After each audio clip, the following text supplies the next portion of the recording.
Salam akal sehat, sahabat Istawi. Pernahkah Anda melihat tetangga Anda yang rumahnya reot, makannya susah, tapi saat sakit ditolak BPJS gratis karena namanya hilang dari data? Sementara di belahan kota lain, ada orang yang belanja tas mewah, gesek kartu kredit dengan limit puluhan juta, tapi iuran kesehatannya gratis dibayar oleh pajak Anda dan saya. Ini bukan dongeng. Ini adalah potret buram jaminan kesehatan kita di tahun 2026.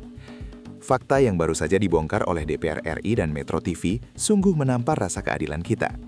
54 juta warga miskin belum tercover bantuan iuran, sementara Menkes menemukan data orang kaya berlimit kartu kredit 50 juta justru masuk daftar penerima bantuan PBI. Sistem kita sakit, datanya carut-marut, dan korbannya adalah nyawa rakyat kecil. Mari kita bicara angka 54 juta jiwa. Itu bukan angka kecil. Itu lebih banyak daripada jumlah penduduk Malaysia yang hanya sekitar 37 juta jiwa. Mengutip Metro TV, jutaan saudara kita yang jatuh miskin ini hidup tanpa jaring pengaman. Ketika mereka sakit, pilihannya hanya dua, berhutang sampai mati atau pasrah menunggu ajal di rumah karena takut ke rumah sakit. DPR RI menyebut ini sebagai kegagalan fatal sinkronisasi data. Kemensos punya data DTKS, data terpadu kesejahteraan sosial, BPS punya data Reksosek, BPJS punya data sendiri. Tiga raksasa data ini saling tumpang tindih, saling menyalahkan, dan hasilnya, nama si miskin tercecer di kolong meja birokrasi. Bayangkan perasaannya, Anda miskin, diakui miskin oleh RT RW, tapi ditolak sistem komputer negara.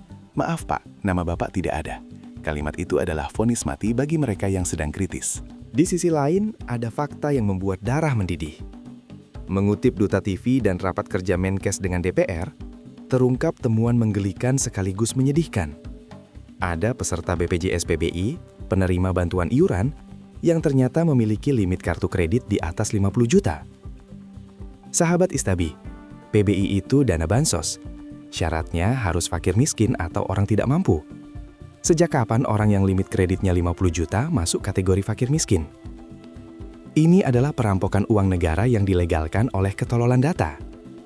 Uang pajak kita dipakai mensubsidi kesehatan orang kaya, sementara si miskin disuruh bayar mandiri. DPR menyoroti lemahnya sinkronisasi data ini sebagai biang keladi.